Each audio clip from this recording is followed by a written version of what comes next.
ದರ್ಶನ್ ಪವಿತ್ರ ಹಾಗೂ ಗ್ಯಾಂಗ್ಗೆ ಇವತ್ತು ನಿಜಕ್ಕೂ ಬಿಗ್ ಡೇ. ಇವತ್ತು ಈ ಡಿ ಗ್ಯಾಂಗ್ ವಿರುದ್ಧ ದೋಷಾರೋಪ ಪ್ರಕ್ರಿಯೆ ಶುರುವಾಗುತ್ತೆ. ಅಂದರೆ ಎಲ್ಲ 17 ಆರೋಪಿಗಳನ್ನು ಕೋರ್ಟಿಗೆ ಕರೆಸ್ತಾರೆ, ಕೇಳ್ತಾರೆ ನೀವು ಮಾಡಿದ ನಿಜನಾ ಅಂತ.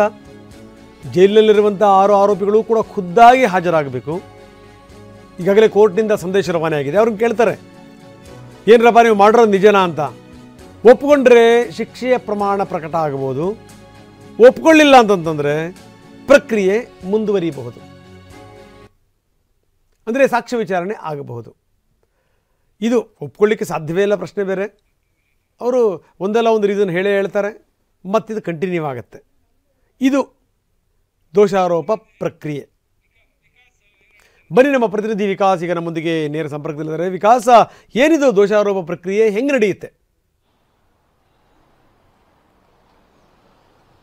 ಎಸ್ ರಂಗನಾಥ್, ಇನ್ನು ರೇಣುಕಾಸ್ವಾಮಿ ಕೊಲೆ ಪ್ರಕರಣದಲ್ಲಿ ಇವತ್ತಿನಿಂದ ಟ್ರಯಲ್ ಶುರುವಾಗುತ್ತೆ. 57ನೇ CCH ಇನ್ಚಾರ್ಜ್ ಆಗಿರ್ತಕ್ಕಂಥ 64ನೇ ಕೋರ್ಟ್ ಹಾಲ್ನಲ್ಲಿ ಇವತ್ತು ಟ್ರಯಲ್ ಶುರುವಾಗುತ್ತೆ. ಈಗ ಪ್ರಾಸಿಕ್ಯೂಷನ್ ಪರ SPP ಪ್ರಸನ್ನ ಕುಮಾರ್ ವಾದವನ್ನ ಮಾಡಲಿದ್ರೆ IP ನಾಯ್ಕ ಅವರ ಪೀಠದಲ್ಲಿ ಇವತ್ತು ಟ್ರಯಲ್ ಶುರುವಾಗುತ್ತೆ. ಸೊ ಹಾಗಾಗಿ ಇವತ್ತು ಎಲ್ಲ ಆರೋಪಿಗಳು, ದರ್ಶನ್, ಪವಿತ್ರಗೌಡ ಸೇರಿದಂತೆ ಪ್ರಕರಣದಲ್ಲಿರ್ತಕ್ಕಂಥ ಎಷ್ಟು ಜನ ಆರೋಪಿಗಳು ಖುದ್ದು ಹಾಜರಾತಿಗೆ ಕೋರ್ಟ್ ಸೂಚನೆಯನ್ನು ಕೊಟ್ಟಿತ್ತು.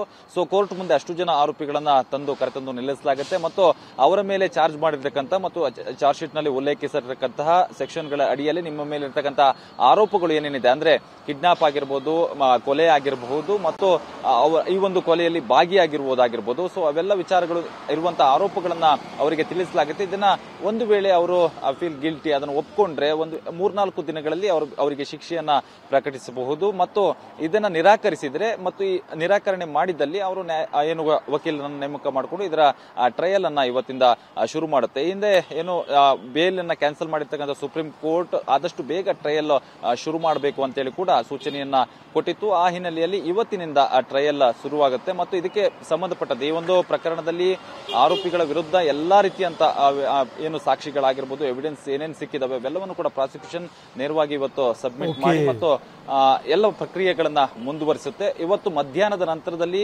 ಆರೋಪಿಗಳನ್ನ ಕೋರ್ಟ್ ಹಾಲ್ನಲ್ಲಿ ಕರ್ಕೊಂಡ್ ಬರುವಂತ ಸಾಧ್ಯತೆ ಇದೆ. ಯಾಕಂದ್ರೆ ಫಸ್ಟ್ ಹಾಫ್ ನಲ್ಲಿ ತುಂಬಾ ಜನರ ಓಡಾಟಗಳು ಒಳಗಡೆ ಇರೋದ್ರಿಂದಾಗಿ ಎಲ್ಲೊಂದು ಕಡೆ ಅಡಚಣೆ ಆಗುತ್ತೆ. ಸೊ ಹಾಗಾಗಿ ಮಧ್ಯಾಹ್ನದ ನಂತರ ಆರೋಪಿಗಳನ್ನ ಕೋರ್ಟ್ ಮುಂದೆ ಪ್ರೊಡ್ಯೂಸ್ ಮಾಡುವಂತ ಸಾಧ್ಯತೆಗಳು ಇರುವಂತದ್ದು. ರಂಗನಾಥ್, ಧನ್ಯವಾದ ತಮ್ಮೆಲ್ಲ ಮಾಹಿತಿಗೆ.